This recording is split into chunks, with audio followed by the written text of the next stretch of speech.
Auzi, dragă? Dar pe cum te cheamă cu V? Vasilica. Nu cumva încerci să-mi furi iubitul? Poftim? Eu o cheamă Silvia. Și nici nu mă interesează iubitul tău.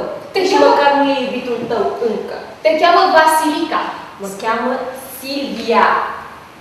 Vasilica. Silvia! Silvia e doar așa de fițe, ca să nu spună lumea Vasilica. Și pe tine te cheamă Gheorghița.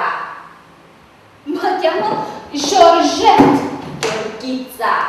Georgette, bunica mea e franțuzoaică. Da, franțuzoică de la Dâlga. Gheorghița. Vasilica. Gheorghița. Vasilica. Gheorghița.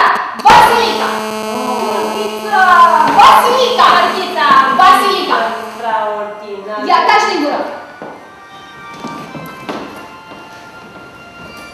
Gheorghița. Vasilica.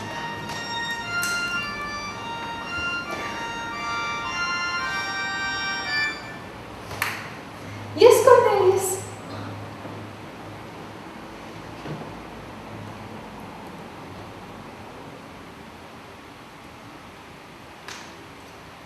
Very well.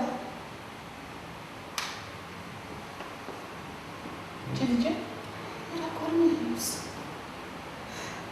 Mi-a spus că vine în România, în București.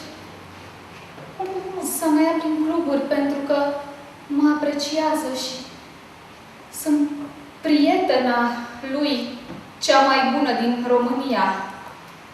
Și vrea să mă prezinte iubitului lui Vincent. Ți-am zis eu. Da.